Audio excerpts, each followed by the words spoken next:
Consolation, सांत्वना, किसी को सांत्वना देनी है, किसी के साथ कुछ गलत हो गया है तो आप क्या बोलें उसको, जाके इंग्लिश में कैसे बोल सकते हैं। तो देखिए, अगर आपको बोलना है कि धीरज रखिए, मतलब धैर्य रखिए, धीरज बनाए रखिए, तो आप क्या बोलेंगे, हैव पेशेंस, या फिर प्लीज हैव पेशेंस बोल सकते हैं आप।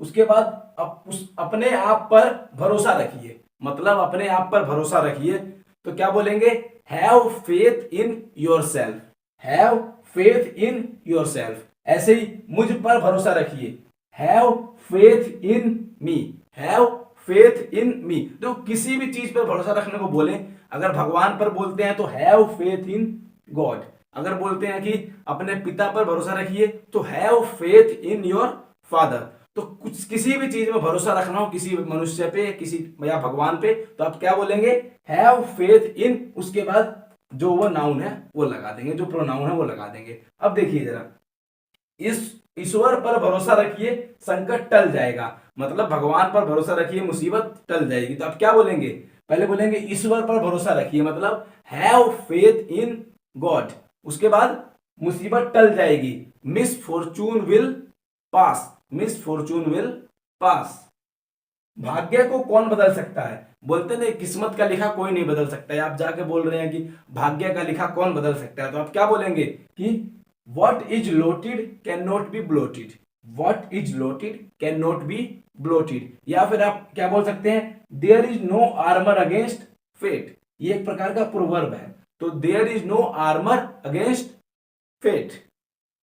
संसार का कुछ ऐसा ही नियम है, बोलते हैं ना कि संसार में तो कुछ ऐसा ही होता है, जो अच्छा करता है उसके साथ बुरा होता है, तो आप क्या बोलेंगे उसके लिए, that's the way things are, that's the way things are. और कुछ देखिए, ईश्वर की यही इच्छा थी, बोलते हैं ना भगवान की यही मर्जी थी, तो क्या बोलेंगे आप, it was God's will, it was God's will. अच्छा आगे देखिए, बड़े अफसोस की बात है, बोलते हैं बड़े दुख की बात है, बहुत अफसोस की बात है, तो आप क्या बोलते हैं, इट्स अ पिटी, या फिर इट इज वेरी सैड, या इट्स वेरी सैड। तो क्या बोल सकते हैं आप, इट्स अ पिटी या इट्स वेरी सैड। ऐसे ही हम अपनी संवेदना प्रकट करते हैं, मतलब हम अपनी संवेदना प्रकट करते हैं, मतलब हम अपना दुख जताते हैं, तो क्या बोलोगे आप, we offer our condolences, we offer our condolences, मतलब हम अपनी संवेदना प्रकट करते हैं। अब देखिए, उन लोगों को सांत्वना दो, उन लोगों को सांत्वना दो, कंसोल देम। अब देखिए, ये कुछ भी हो सकता है, उन लोगों की जगह बोल सकते हैं कि उसे सांत्वना दो, तो कंसोल हिम या कंसोल हर, तो कुछ भी हो सकता है, या अपने पिता को सांत्वना दो, कंसोल योर फादर, तो कुछ भी हो सकता है, यहाँ पे वो तो पता ही है आपको, मैं ना सांत्वना देने के लिए आप कंसोल का प्रयोग करेंगे। जिस कपट का इलाज नहीं हो सकता उसे सहना ही पड़ता है, मतलब सिंपल सी बात है कि जिस स्थिति का इलाज नहीं है उसे हमें सहना ही पड़ेगा। तो आप क्या बोलेंगे, what can't be cured must be endured, what can't be cured must be endured.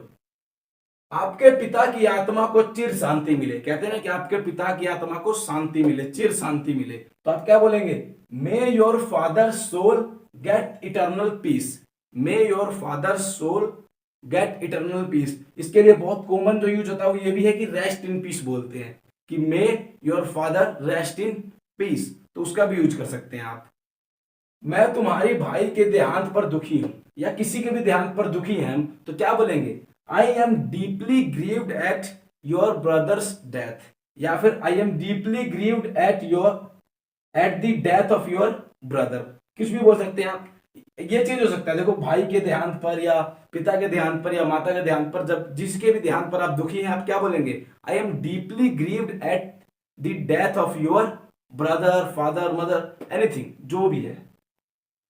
ईश्वर तुम्हें इस गहरे धक्के को सहने की शक्ति दे, मतलब ईश्वर तुम्हें शक्ति प्रदान करे इस सदमे को सहने की, तो आप क्या बोलेंगे, तो may God give you strength to bear this terrible blow, may God give you strength to bear this terrible blow.